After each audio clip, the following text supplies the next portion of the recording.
Oh saya sudah pergi sana bla bla bla bla. Udah. Terus dia bilang sudah pergi sana. Ya udah dibawa. Oh udah dibawa ke sini.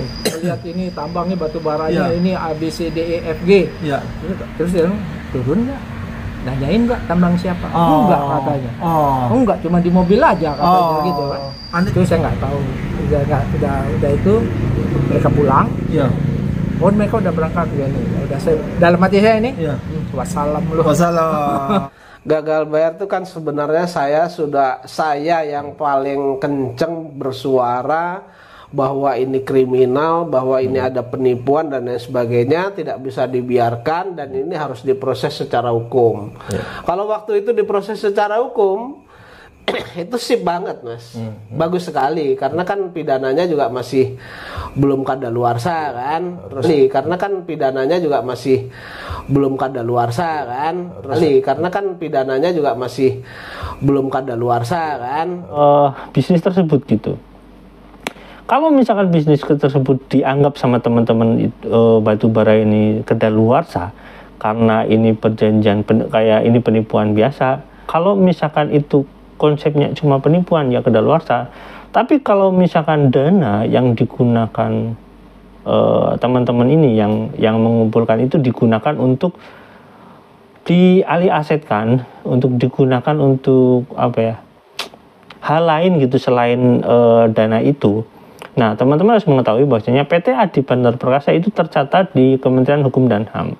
Kalau misalkan itu tercatat dalam Kementerian Hukum dan HAM, ternyata menyelewengkan dana investasi yang seharusnya, ini kan investasi ya, bukan dana milik pribadi. Kalau dana milik pribadi ya sah-sah aja mau dikemanakan. Tapi ini dana investasi dari masyarakat itu disalahgunakan oleh ya Adiansa dan kawan-kawan. Saya nggak tahu Yusuf Mansur ikut atau enggak ya. Yang digunakan disalahgunakan untuk membeli apa atau misalkan untuk bisnis apa lagi, itu bisa menjadi terkena pencucian uang gitu teman-teman.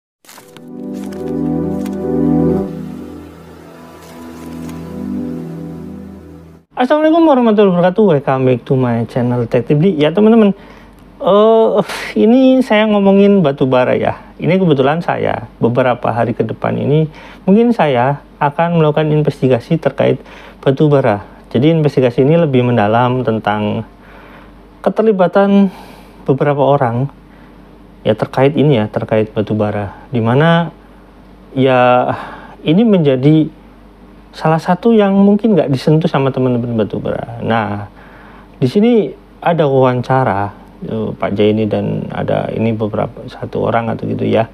Ini terkait dengan batubara. Pokoknya intinya ada wawancara tersebut dan nanti saya akan mencoba menjelaskan lebih dalam tentang kasus ini ya teman-teman. Berkaitan dengan apa yang akan saya lakukan untuk investigasi ini. Yuk, kita lihat dulu videonya. Yuk, check it out. Oh ya. Setiap sholat di masjid. Jadi saya tahu Mansur itu dia itu datang sudah mungkin sudah berapa kali. Ya, tapi karena dia ustadz yang bukan saya favorit saya. Oh iya. Saya juga nggak favorit. Jadi setiap dia datang saya nggak pernah ikut. Saya langsung pulang ke rumah. Cuman pernah sekali saya lihat dia lagi gelar sorban gitu. Pada akhir semua orang pada nyumbang lah. Ada naruh jam, ada naruh duit, ada yang pulang dulu ngambil duit, ada ya di Masjid Darussalam ini loh. Oh iya. Why? Iya, oke.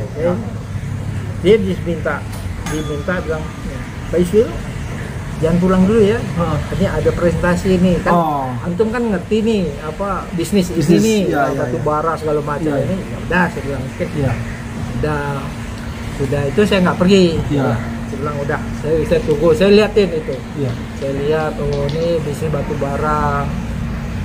Wah tuh ini enak bener ini bisnisnya kan, dapat duitnya segini sini. Yang presentasi waktu itu masih? Iya. Enggak ada timnya, timnya. Dia tuh cuman memastikan, wah ini bagus nih, ente masa aneh apa kaya sendirian segala macam gitu kan. Aneh mau ngajak sampai. Ya saya kalau saya sebenarnya nggak terfokus dengan pembicaraan dia. Saya hanya terfokus sama yang dipresentasikan di layar itu. Saya lihat ini tambangnya ini, produksinya ini, jualnya ke sini. Tapi saya walaupun nggak punya catatan, saya tahu oh kalau jual ke sini katanya PLN gitu, katakan jeleknya aja ya. Katanya jualnya ke PLN. Nah, saya catat, oh kalau PLN berarti kan ada purchase order ya kan, ada, ya itu pasti dong, nggak mungkin kan? PO-nya ya. Iya ada PO lah gitu, nggak mungkin asal ngomong aja kan. Oh kali, berarti kan ada kontrak. Nah, dia bilang, saya catatnya udah. Oh ini berarti kan dia kalau ini kan ada nggak kontraknya nih dengan PLN untuk supply-nya kan? Nah, terus dia tuh pembayarannya gini, terus dan benar saya. Ini kan kalau pembayaran kalau jualnya ke BUMN ke pemerintah kan biasanya agak lambat tuh. Nah, ini gimana pembayarannya gimana? Dan pasti kan sistemnya antar bank kan nggak mungkin masa orang gotong-gotong duit gitu kan nih, duit kamu nih hasil jual 1 tongkang gitu kan gotong.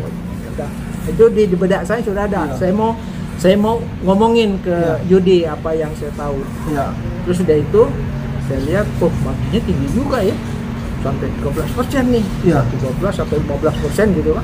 Pembagian keuntungan yang dijanjikan ya. Terus dari itu saya bilang, wah kalau kayak gini sih, karena saya juga orang bisnis analis, saya juga suka menganalisa bisnis juga. Saya bilang, wah kalau kayak gini, kayaknya ini istilahnya tuh high gain, high risk gitu kan. Jadi setelah dengar presentasi itu, saya kasih tahu dengan orang yang nyuruh saya duduk tadi. Bilang apa Pak Isfil? Saya bilang saya perlu ini. Terus dia itu selesai pembicaraan. Besoknya di subuh, setelah subuh dia bilang antum ke sana. Oh iya. Antum pergi lihat sana. Bilang. Hanya Pak berangkat? Hah? Pak Yusril jadi berangkat ke sana? Nah, dulu ini ceritanya iya. Nah, antum ke sana. Yaudah saya siap dia bilang ya. Betulan ini siapin aja akomodasi sama tiket. Saya bawa badan doang beres. Kalau kayak gitu saya jamin aman. Setelah itu saya tunggu sehari, 2 hari, seminggu, 2 minggu. Gak ada informasi. Gak konfirmasi. Akhirnya saya dengarnya udah 1 tim berangkat ke sono. Para investor ini. Iya kan. Udah berangkat. Terus dari itu udah berangkat, ada yang pulang. Salah satu penyetornya itu adalah kawan saya waktu sama-sama haji. Namanya Pak B, orang di sini juga haji. Terus tanya, oh saya pergi sana bla bla bla bla. Udah. Terus dia bilang udah pergi sana, ya udah dibawa. Oh udah dibawa ke sini. Lihat ini tambangnya batu baranya ini A B C D E F G. Terus dia bilang turun nggak? Nanyain nggak tambang siapa? Enggak katanya. Enggak, cuma di mobil aja katanya gitu kan. Itu saya nggak tahu. Udah itu mereka pulang. Oh mereka udah berangkat ya nih. Udah saya dalam hati saya ini. Wassalam lu. Wassalam. Pak Yusril nggak sempat membekali para investor yang ke sana itu dengan apa yang perlu mereka tanyakan di sana gitu? Ya mereka kan nggak nanya. Wah nggak pamitan juga dengan Pak. Enggak. Kalau dia pamitan saya kasih tahu, dia kan nggak nanya.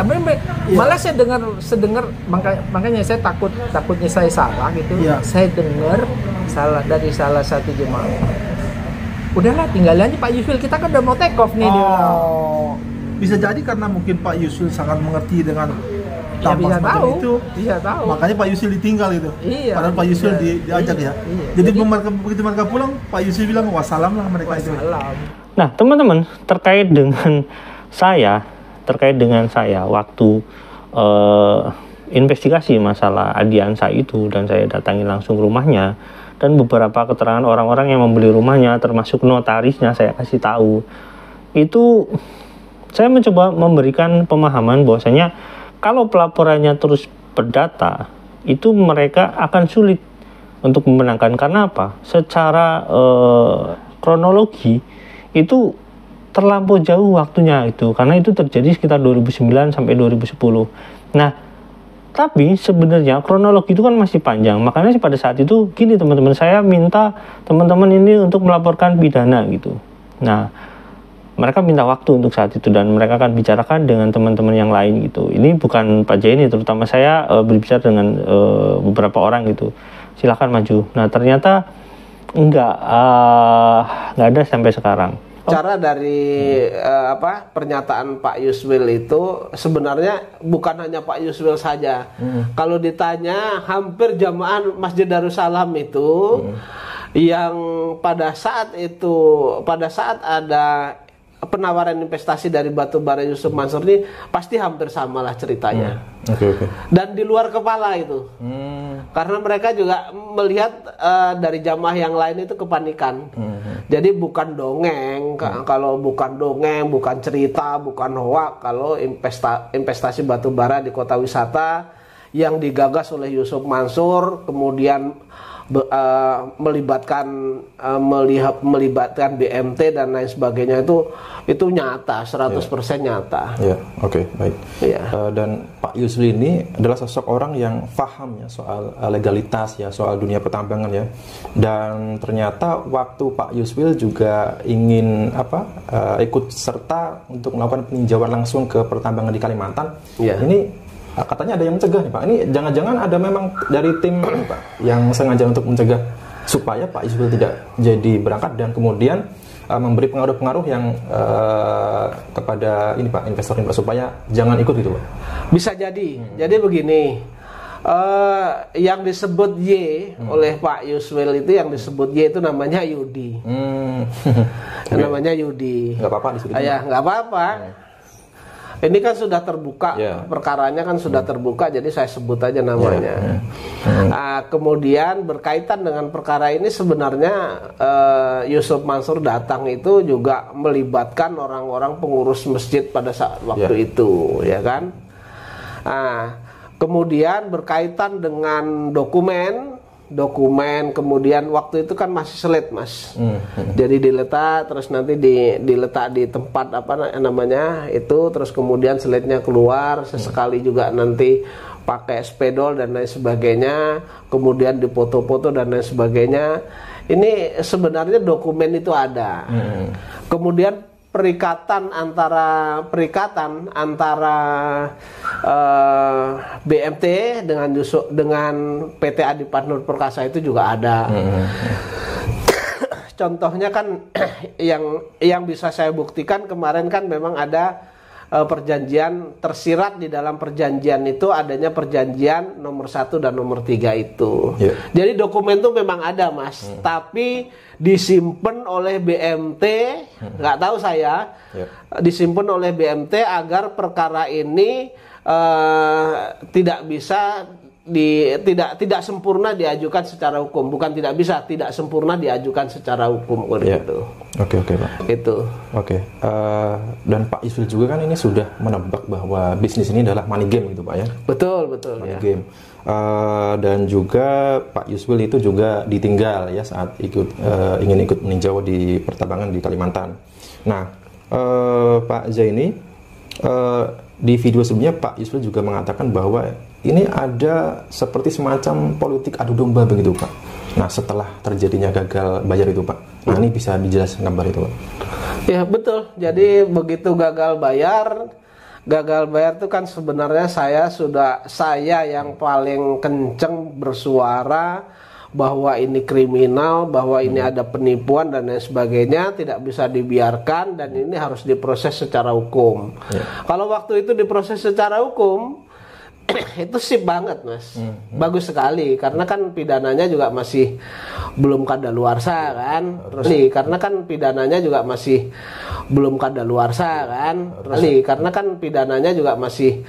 belum kadaluarsa kan, terus kemudian dokumen-dokumen juga masih lengkap dan lain sebagainya. Tetapi itulah yang terjadi. Ini sama dengan bisnis-bisnis lain Yusuf Mansur, ketika ini jadi gagal bayar pasti diadu domba. Oke lah, itu nggak masalah kalau misalkan kayak gitu.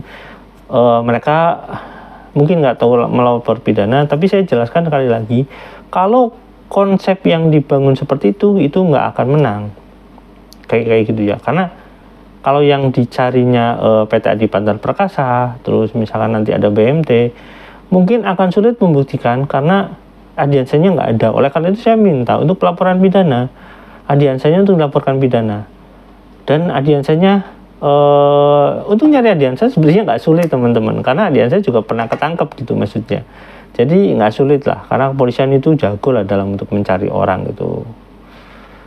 Jadi setelah perbincangan saya dengan teman-teman batubara itu, dan sampai sekarang nggak ada konfirmasi apakah mau melaporkan pidana atau enggak, saya akan menginvestigasi lebih dalam untuk menjelaskan secara tidak langsung kepada mereka bahwasanya selain daripada Adiansa itu masih ada orang-orang yang terlibat, teman-teman, yang terstruktur gitu. Jadi makanya nanti saya akan kasih tahu teman-teman, ini bukan soal katanya money game atau apa dalam konsep batubara tersebut, itu terlepas daripada itu juga. Itulah masalah konsep bisnis Adiansa ini, itu batubaranya seperti itu, ya sudah biarkan saja. Ini masalah pidana yang ada pada bisnis tersebut gitu. Kalau misalkan bisnis tersebut dianggap sama teman-teman batubara ini kedaluarsa karena ini perjanjian kayak ini penipuan biasa, ya memang secara hukum pidana kedaluarsa. Tapi kalau misalkan konsep yang dibangun dalam bisnis itu adalah PHP, misalnya gini, kejadian 2009 sampai 2010. Nah, ternyata di PHP ini dengan cara, kan teman-teman pernah kalau yang ya mengikuti kasus ini, biasanya Yusuf Mansur katanya itu ada kelanjutannya gitu, ada di apartemen lah, ada bisnis pasir, ada bla bla bla, ada janji, ada itulah.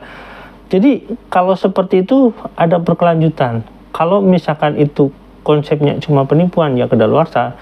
Tapi kalau misalkan dana yang digunakan teman-teman ini yang mengumpulkan itu digunakan untuk dialih asetkan, untuk digunakan untuk apa ya, hal lain gitu selain dana itu.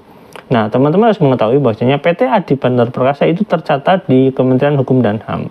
Kalau misalkan itu tercatat dalam Kementerian Hukum dan HAM, ternyata menyelewengkan dana investasi yang seharusnya, ini kan investasi ya, bukan dana milik pribadi. Kalau dana milik pribadi ya sah-sah aja mau dikemanakan. Tapi ini dana investasi dari masyarakat itu disalahgunakan oleh ya Adiansa dan kawan-kawan. Saya nggak tahu Yusuf Mansur ikut atau enggak ya. Yang disalahgunakan untuk membeli apa, atau misalkan untuk bisa apa lagi, itu bisa menjadi terkena pencucian uang gitu, teman. Walaupun bukan kerugian negara. Contoh kerugian-kerugian yang memang bukan kerugian negara yang menghasilkan pidana TPPU ya, misalkan kayak kemarin itu yang dituntut itu kayak si Doni Salmanan itu loh, terus si Indra Kents itu loh, itu kan mereka dituntut TPPU walaupun itu bukan kerugian negara, teman-teman. Jadi ya begitulah, kalau misalkan tuntutan pidananya TPPU ya sampai sekarang itu harusnya masih bisa dituntut gitu. Nah, cuma ini soal keberanian. Apakah teman-teman dari jamaah Darussalam ini punya keberanian atau enggak? Ya saya nggak tahu lah. Tanya mereka sendiri, teman-teman. Tapi saya akan membantu semaksimal saya. Ternyata kalau misalkan teman-teman nanti misalkan mau bertanya, terus selanjutnya bagaimana? Saya sudah menyerahkan kepada mereka, gitu loh, teman-teman. Oke, sampai di sini. Jangan lupa like, subscribe, dan komen. Jangan lupa juga share. Wassalamualaikum warahmatullahi wabarakatuh. Bye.